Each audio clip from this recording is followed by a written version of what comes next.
भाइयों ये बहनों, अरे ये तो मोदी वाला डायलॉग हो गया। तो आज आपका मैथ पीएम पे आज स्वागत नहीं करेंगे क्योंकि आप वीडियो को लाइक और चैनल को सब्सक्राइब नहीं करते हैं। तो आज हम लोग पढ़ेंगे 22 सितंबर को जो मैथ के क्वेश्चन आए हैं रेलवे ग्रुप डी में, उसके सारे प्रश्नों को देखेंगे और बहुत अच्छी तरीक़ों से देखेंगे हम लोग। तो जिसमें पहला क्वेश्चन है कि एक व्यक्ति किसी दूरी का 1/4 भाग 25 किमी घंटा की चाल से शेष दूरी को 30 किमी घंटा से 14 घंटा में तय करता है, तो कुल दूरी ज्ञात कीजिए। करे मान लीजिए दो लोग हैं, ए है बी है। 25 किमी चाल से ए चलता है, बी 30 किमी चाल से चलता है। ए जो है 1/4 दूरी तय करता है, मतलब 4 में से केवल 1 किलोमीटर दूरी तय करता है। और बी जो है 4 में से मतलब शेष दूरी करता है, तो ए 4 में से 1 दूरी तो ये तय कर लिया, बचा कितना 3 दूरी बी तय करता है। अब कुल कितना घंटा लेता है, 14 घंटा लेता है। तो सबसे पहले हम इसका औसत चाल निकालेंगे। तरीका दो बताएंगे जो आपको पसंद है। 30 और 25 का लसा कितना हुआ, 150 हुआ। 25 से भाग देंगे 6 बार में और 31 से भाग देंगे 5 बार में। ठीक, अब क्या करेंगे, दूरी से गुणा करना है। दूरी 1 चला था तो 1 से गुणा, दूरी ये 3 चला था 3 से गुणा। और दोनों को जोड़ लेंगे, 5 6 कम 6 और 5 3 15, 15 6 कितना होता है 21 होता है, जोड़ लिए। अब क्या करेंगे, लसा को भाग देंगे। लसा कितना है हमारा 150, और दूरी की चाल कितनी हुआ, जोड़ने पे कितना आ गया 21, और दूरी कितनी है 3 और 1 4, 4 से गुणा करेंगे। और जो कि 14 घंटा लगा है, ये तो औसत चाल आ गया है, तो 1 घंटे का चाल निकल गया। अब 14 घंटा में कितना दूरी तय किया वो गुणा कर लेते हैं। तो अब 7 त्रिक 21, 7 दूनी 14, 3 एकम 3, 3 पचे 15। ठीक, अब 5 दूना 10, 100 हो गया। और 4 है तो 4 से गुणा करेंगे, कितना हो गया 400 किमी हो गया। तो उनके द्वारा तय की गई दूरी, कुल दूरी कितना है 400 किमी है। तो आइए अब दूसरा विधि लगाते हैं। जैसे मान लीजिए इसने 1 किमी चला है तो x मानते, इसने 3 किमी चला है तो 3x मानते। तो x किमी को चलने में मतलब x किमी को कितने की चाल से तय करता है, 25 की चाल से। और 3x को कितने की चाल से तय करता है, 30 किमी प्रति घंटा की चाल से। और दोनों का मिला के समय कितना हुआ 14 घंटा हुआ। 25 और 30 का लसा हुआ 150, 25 से भाग दिए 6 बार में 6x, और 30 से भाग दिए 5 बार में तो 15x 14। और 6 और 15 कितना हुआ 21x, 14 गुणे 150। ठीक है, अब x 21 को इधर ले जाएंगे, 7 दूना 14, 7 त्रिक 21, और 3 एकम 3, 3 पचे 15। ठीक है, 7 त्रिक 21, 7 दूना 14, ये हमारा पूरा कट गया। 50 दूना कितना निकला 100 निकला। तो मतलब x बराबर कितना है 100 किलोमीटर है। तो 3 और 1 4x, कुल दूरी हमारी 4 है, तो 4 से गुणा करेंगे x का मान रख के, तो कुल दूरी कितना निकल के आया है 400 निकल के आया। इस विधि से निकाल लीजिए चाहे इस विधि से निकाल लीजिए। अब आते हैं हम लोग नेक्स्ट क्वेश्चन पे। क्वेश्चन कह रहा है कि एक चोर सिपाही से 10 किमी आगे है। चोर सिपाही को देखकर 8 किमी घंटा की चाल से भागता है और सिपाही 10 किमी घंटा की चाल से उसे पकड़ने के लिए दौड़ता है, तो चोर अपनी जगह से कितनी दूरी पर पकड़ा जाएगा। देखिए, अब चोर यहाँ पे खड़ा है, सिपाही यहाँ पे, सिपाही 10 किमी चलेगा और चोर 8 किमी चलेगा, दोनों के बीच की दूरी है 10 किमी। और चोर इधर भागता है, तो कह रहा है चोर जो है यहाँ से अपनी जगह से कितनी दूरी पे पकड़ा जाएगा, ये चीज़ हमको बताना है। तो सबसे पहले जब एक दिशा में भागते हैं तो दोनों का चालों का अंतर हो जाता है, तो 10 में से 8 घटा देंगे। और जो उनके बीच की दूरी है, दूरी की जगह वो लिख देते हैं, बीच की दूरी है 10 तो 10 लिख दिए। तो 10 8, 10 में से 8 गया, 2 2 से भाग दिए तो 5, 5 हमारा क्या निकला 5 घंटे में चोर जो है पकड़ा जाएगा। तो यहाँ से यहाँ तक 5 घंटा लगेगा, तो 1 घंटा में 8 किमी चलता है, तो 5 घंटे में कितना किमी चलेगा 40 किमी चलेगा। तो चोर कितनी दूरी पे पकड़ा जाएगा 40 किमी पे पकड़ा जाएगा। अब क्वेश्चन कर रहा है कि ए तथा बी समान राशि के साथ व्यापार शुरू करते हैं। ए 15 महीने के बाद छोड़ देता है और 24 महीने के बाद लाभ 78,000 रुपया होता है, तो लाभ में बी का हिस्सा बताइए। अब देखिए, ए भी और बी भी समान धनराशि लगाते हैं, तो मान लीजिए ये भी x लगाता है, ये भी x लगाता है। इसने 15 महीने तक किए, बी जो है 24 महीने तक करता है, बीच में छोड़ता नहीं है। तो लाभ का अनुपात क्या होता है, धन गुणे समय, यही क्या होता है हमारा लाभ का अनुपात होता है। तो धन हमारा कितना है x है, इसका भी धन x है, इसका समय कितना है 15 महीना है, इसका समय है 24 महीना। तो यक्स से यक्स कटा, 3 से काटे 5, 3 से काटे 8। मतलब ये जो है 5 सब, ए का लाभ 5 है और बी का लाभ कितना है 8 है। दोनों को जोड़े तो कितना हो गया 8 5 13, 13 बराबर कितना है 78,000 है। निकालना किसका है बी का निकालना है, तो 8 से गुणा, तो 13 कम 13, 13 छक 78, 8 छंग 48, 1 2 3, मतलब 48,000 रुपया बी को लाभ मिलेगा। अब नेक्स्ट क्वेश्चन है कि एक वस्तु के अंकित मूल्य 1050 है, इस पे 10% की छूट देने पर भी उसको 25% का लाभ होता है, तो क्रय मूल्य ज्ञात कीजिए। अब ये अंकित मूल्य है 1050, अब इस पे छूट कितना दिया जाए 10% का छूट दिया जाए। हर चीज़ होती है 100% में, तो 10% छूट निकाल दिया जाए तो बेचेगा कितना में 90 में बेचेगा। अब कह रहा है कि इस मूल्य पे कितना का लाभ हो रहा है 25% का लाभ हो रहा है, तो ये मूल्य कितने की है अभी 125% की। हमको क्रय मूल्य निकालना है जो कि होता है 100%, तो 100 से गुणा कर देंगे। अब हल कर लेंगे, 100 से 100 कटा, 25 से कम 25, और नहीं 5 से काटे तो 25 हो गया, 5 से इसको काटे 5 दूना 10, 5 से कम 5, और 5 जीरो ही हम 0, फिर 25, फिर 5 से काटे 5 चौक 20, 5 दूना 10, फिर 5 से काटे तो कितना हो गया 18, 18 दूना 36 का 6, और 18 चौक 72 और 3 75, कितना निकल के आया 556 रुपया निकल के आया क्रय मूल्य उसका। अब नेक्स्ट क्वेश्चन है कि किसी संख्या का 1/3 उसी संख्या में जोड़ने पर 12 आता है, तो वह संख्या क्या है। मान लीजिए वो संख्या यक्स है और उसका 1/3 कितना हो जाएगा x/3, और उसी संख्या में जोड़ने पे मतलब यक्स में ही जोड़ने पे कितना आता है 12 आता है। अब कह रहा है कि यक्स का मान बताइए, तो इसको हल करेंगे तो ये यक्स प्लस 3x/3 बराबर 12 हो जाएगा। 3 और एक कितना होता है 4x होता है, अब 12 3 कितना होता है 36 होता है, तो x बराबर कितना हो जाएगा 9 हो जाएगा, जो कि आपका आंसर हो जाएगा। अब नेक्स्ट क्वेश्चन है कि 20 वस्तुओं का क्रय मूल्य 15 वस्तुओं के विक्रय मूल्य के बराबर है, तो लाभ प्रतिशत बताइए। इस तरह के क्वेश्चन को लगाने के लिए नीचे हम लोग लिखते हैं विक्रय मूल्य, ऊपर लिखते हैं 100 और इधर लिखते हैं कितना का लाभ हुआ वो हो जाता है। तो विक्रय मूल्य आपका कितना, विक्रय मूल्य कितना है 15 है, तो 15 रख दिए, गुणे 100 लिख दिए। लाभ कितना खो रहा है, दोनों का अंतर करेंगे तो कितना खो रहा है 5 का हो रहा है, 5 से कम 5, 5 15, 100 से काटेंगे तो कितना हो जाएगा 33 सही 1/3%, ये आपका लाभ हो गया। अगर इस तरह क्वेश्चन लगाना चाहते हैं तो इस तरह लगा दीजिए, नहीं तो फिर इसको ऐसे लगा दीजिए कि 20 वस्तुओं का क्रय मूल्य 15 वस्तुओं के विक्रय के बराबर है, तो कितने 4 से काटेंगे, नहीं 5 से, 5 चौक 20, अब 5 3 15, तो 4 क्रय, अब 3 विक्रय हो गया। क्रय विक्रय को एक तरफ कर लेते हैं और संख्या को एक तरफ। तो देखिए वस्तु 3 रुपये में खरीदी जाती है और 4 रुपये में बेची जाती है, तो लाभ कितना हुआ अब निकालेंगे। तो क्रय मूल्य हमारा कितना है 3 और लाभ कितना है 1 रुपये का है, गुणे 100। इस तरफ भी हमारा निकल जाएगा, जो आपको अच्छा लगे। आइए अब दूसरा क्वेश्चन देखते हैं। कोई धन चक्रवृद्धि ब्याज की दर से 8,000 रुपया 3 साल में 9,261 हो जाता है, तो दर क्या है आपको ये बताना है। तो चक्रवृद्धि का मिश्र धन वाला फार्मूला क्या होता है, मिश्र धन मूलधन ब्रैकेट में 1 प्लस दर बटा 100, ऊपर क्या रहता है समय रहता है। अब मिश्र धन हमारा कितना है 9,261, मूलधन कितना है 8,000, 1 प्लस दर बटा 100, ये हमको नहीं पता है, दर नहीं पता है, समय कितना है 3 साल। अब इसी को हम लोग हल करेंगे, 8,000 है तो इधर आ जाएगा 1 प्लस दर बटा 100, और ये 3 इधर आ जाएगा तो क्या हो जाएगा घनमूल में हो जाएगा।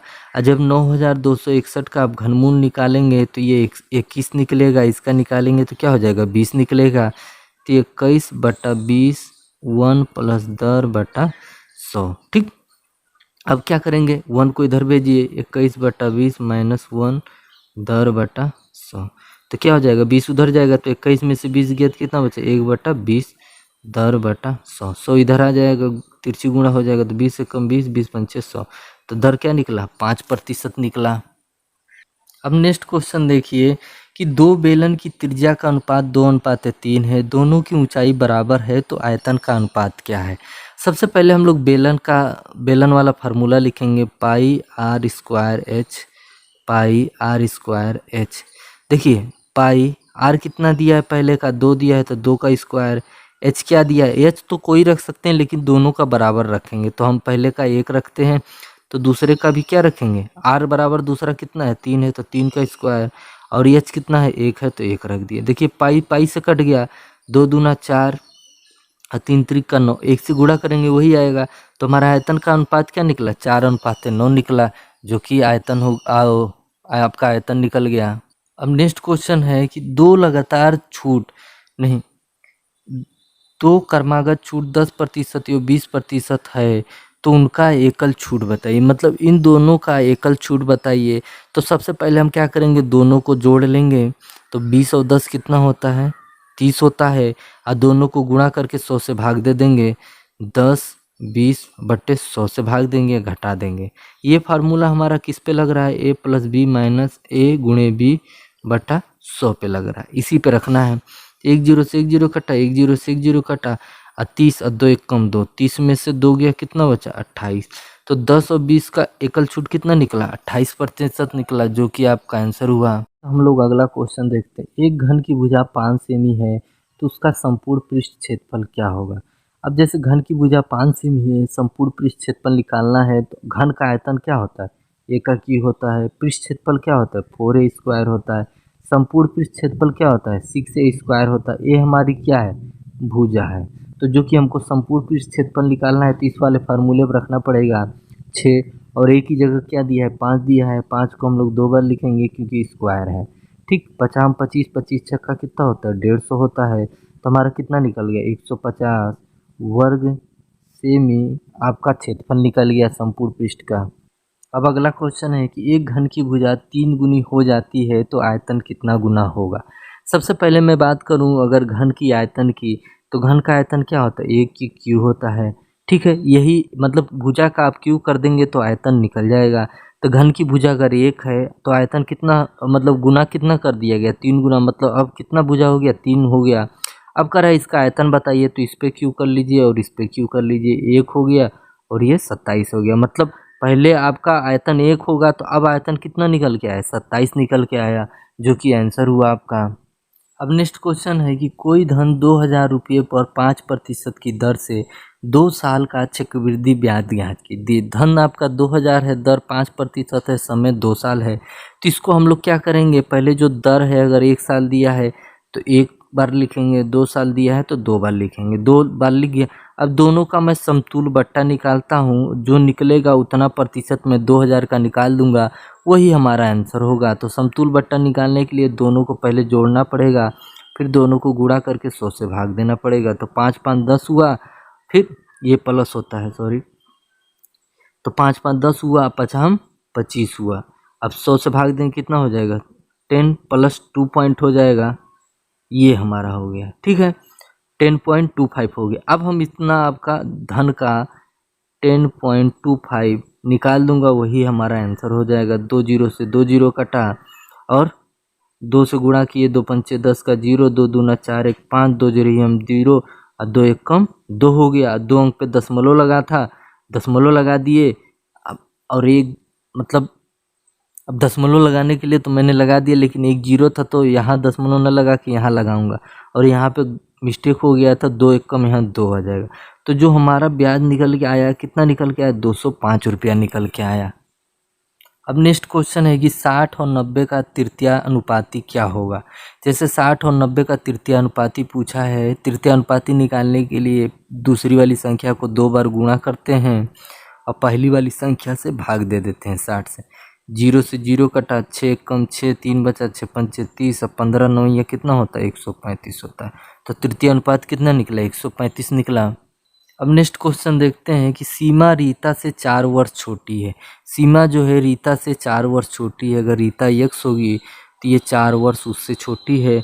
फिर कह रहा है कि दोनों की उम्र 4 साल बाद 44 हो जाती है, तो सीमा की वर्तमान आयु बताइए। ठीक है, तो हम पहले क्या करेंगे, दोनों को जोड़ेंगे, ये तो वर्तमान आयु हो गया। अब 4 साल बाद आगे जाना है तो दोनों में 4 4 साल जोड़ेंगे, और इन दोनों का योग बराबर कितने का है 44 वर्ष के बराबर है। ठीक, ये 4 से ये 4 कैंसिल हो गया क्योंकि प्लस माइनस में था, और x x जोड़े तो 2x हो गया, 4 उधर जाके क्या हो जाएगा, माइनस में हो जाएगा। ठीक है, तो 2x 44 में से 4 गया तो कितना बचा, 40 बचा, 2 से काटे तो कितना आया, 20 आए।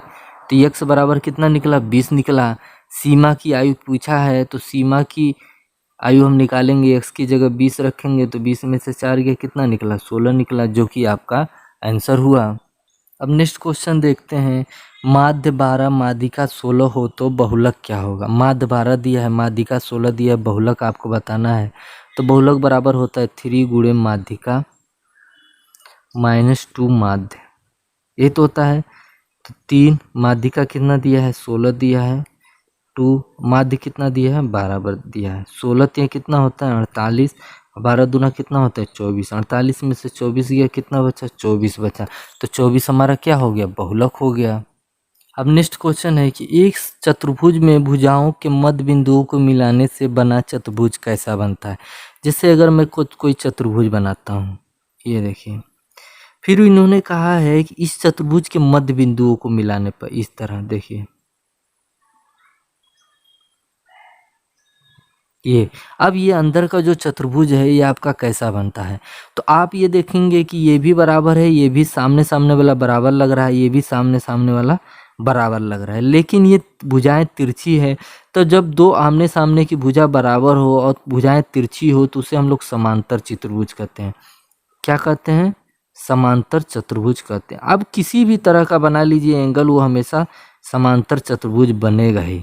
देखिए इस तरह का बना लीजिए, अब इसके मध्य बिंदुओं को बनाएंगे, इसमें भी आप अगर गौर से देखेंगे तो देखिए भुजाएं आपको क्या लग रही हैं, बराबर हैं। तो ये हमारा चतुर्भुज के अंदर जो मध्य बिंदुओं को मिलाने से बन रहा है चतुर्भुज, कैसा बन रहा है, समांतर चतुर्भुज बन रहा है। अब नेक्स्ट क्वेश्चन देखिएगा, एक तार से एक वर्ग बनाया गया जिसका क्षेत्रफल 1089 वर्ग सेमी है। अब उस तार को आयत बनाया गया जिसकी एक भुजा की लंबाई 40 सेमी है, तो दूसरी भुजा की लंबाई क्या है। सबसे पहले इस तार से आपको एक वर्ग बनाया गया जिसका क्षेत्रफल 1089 है, और उसी तार से एक आयत बनाया गया जिसकी पहली भुजा 40 सेमी है, दूसरी भुजा आपको बताना है।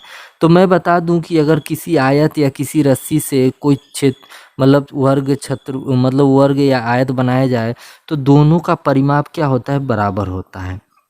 तो वर्ग का परिमाप होता है 4a, ए मतलब भुजा, और जो आयत का परिमाप होता है 2 ब्रैकेट में लंबाई आपका 40 दिया है, चौड़ाई कितना दिया है, चौड़ाई हमको निकालना है।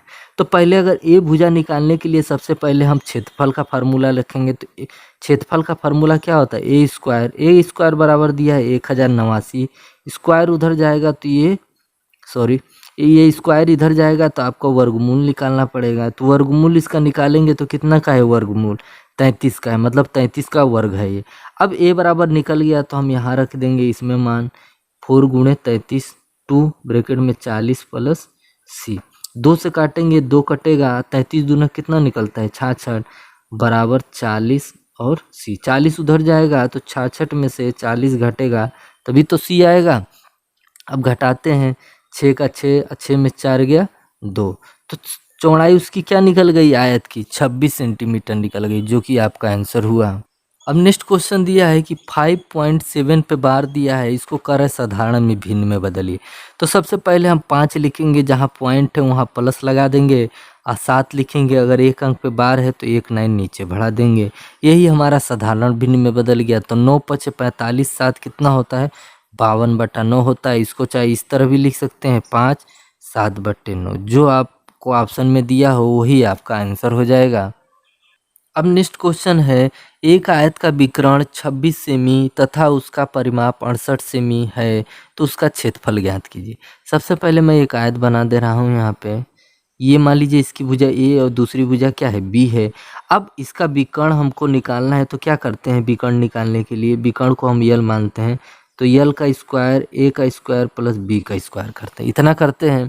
अब इसका परिमाप निकालने के लिए क्या करते हैं, 2 ब्रैकेट में ए प्लस बी, तो परिमाप हमारा कितना दिए 68, तो 68 को अगर हम काटेंगे 2 3 6 2 चौक 8, मतलब ए प्लस बी बराबर हमारा कितना निकला 34 निकला।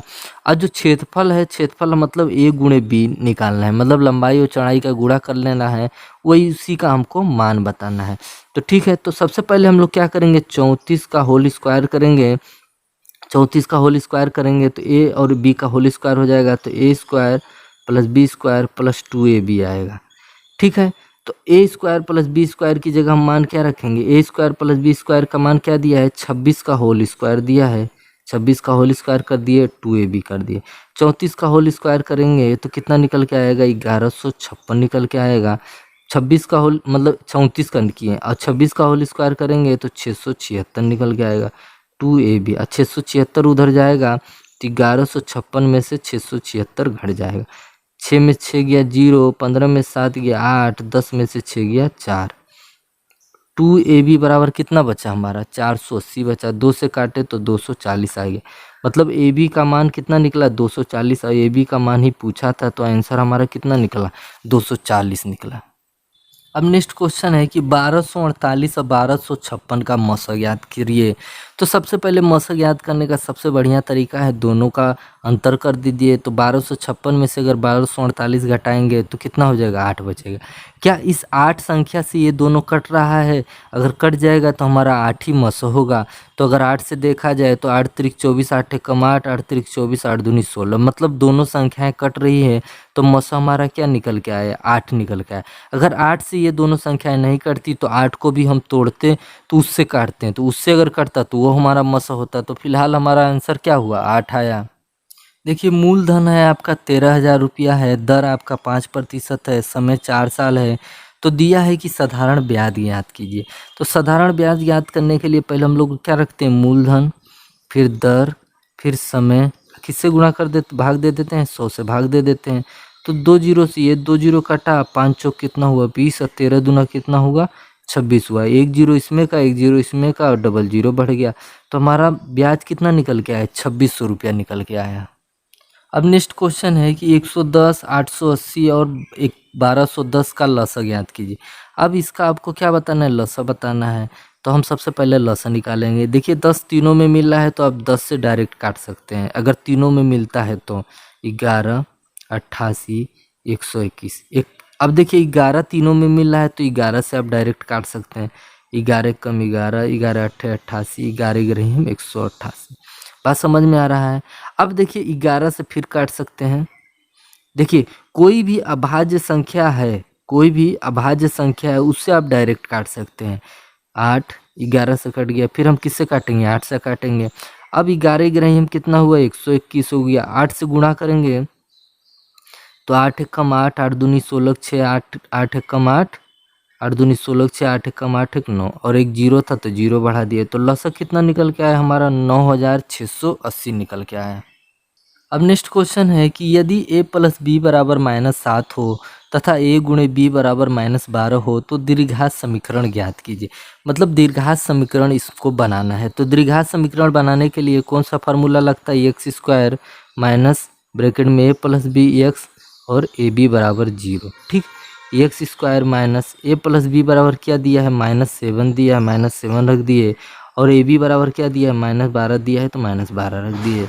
एक्स स्क्वायर माइनस माइनस क्या हो जाएगा, प्लस हो जाएगा। ये 7x हो गया, अब प्लस माइनस क्या हो जाएगा, माइनस हो जाएगा, बराबर 0। ये हमारा क्या बन गया, द्विघात समीकरण बन गया। अब नेक्स्ट क्वेश्चन दिया था कि 8 स्क्वायर प्लस 6 स्क्वायर का मान बताना था। ऑप्शन इन्हीं में से था, इन्हीं चारों में से आपको जवाब देना था।